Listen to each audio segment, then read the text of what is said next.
নুপুরের দাম 1000 টাকা হলেও তার স্থান পায়ে, টিপের দাম 1 টাকা হলেও তার স্থান কপালে।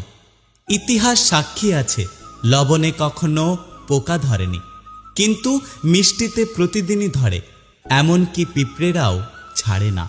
মোমবাতি জ্বালিয়ে মৃত মানুষকে স্মরণ করা হয়, আর মোমবাতি নিভিয়ে জন্মদিন পালন করা হয়। মানুষ সোজা পথে চলতে চায় না, আর বাঁকা পথে সবার আগ্রহ বেশি।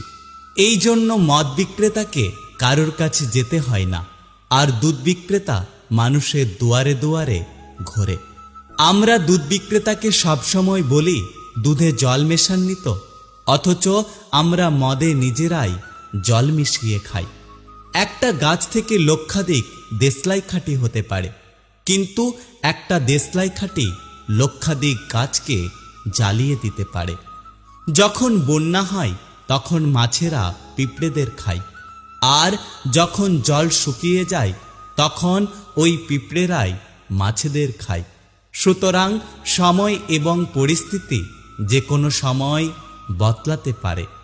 বাড়ির মধ্যে সাপ ঢুকে গেলে আমরা তাকে লাঠি দিয়ে মারি, আর মন্দিরের মধ্যে সাপ দেখা গেলে তাকে আমরা পুজো করি, দুধ খাওয়াই। পৃথিবীতে সবথেকে বেশি মিথ্যে কথা বলা হয় আদালতে, ধর্মগ্রন্থ ছুঁয়ে, আর পৃথিবীতে সবথেকে বেশি সত্য বলা হয় মদের দোকানে, মদের গ্লাস হাতে নিয়ে। সময় বড় কঠিন হয়, তাই জন্যই তো ঘড়িতে ফুল নয় বরং কাঁটা থাকে। কেউ একজন একটি সুন্দর কথা বলেছেন, আমি যখন ছোট ছিলাম তখন আমার জুতো ছিল না বলে আমি কেঁদেছিলাম। তারপর একদিন দেখলাম এমন একটি ব্যক্তি যার পা নেই। তারপর আমি বুঝতে পারলাম যে পৃথিবীতে আমি কতটা ভাগ্যবান। আগে মানুষ সূর্য ডোবার পর খাওয়া দাওয়া করে ঘুমিয়ে পড়ত, আর এখন মানুষ সারা রাত্রি জেগে সূর্য ওঠার পর ঘুমাতে যায়।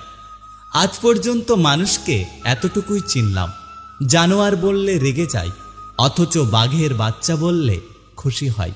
আপনারাই বিচার করে বলুন, বাঘ কি তাহলে পশু নয়? উপোস করলেই যদি ওপরবালাকে পাওয়া যেত, তাহলে এই পৃথিবীতে বহুদিন অনাহারে থাকা মানুষ সব থেকে বেশি ভাগ্যবান হতো। উপোস অন্যের নয়, চিন্তা ভাবনার করুন। মানুষকে মানুষ বলে ভাবার চেষ্টা করুন।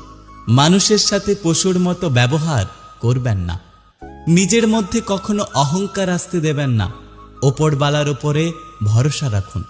ওপরবালা যদি চান আজকে আপনার ভালো দিনটাকে কালকে একটি খারাপ দিনে পরিবর্তিত করতে পারে। তাই যদি আপনি সুখে আছেন অহংকার করবেন না, যারা দুঃখে আছে তাদের দেখে হাসাহাসি করবেন না। সকলের সাথে থাকুন, সকলের পাশে থাকুন।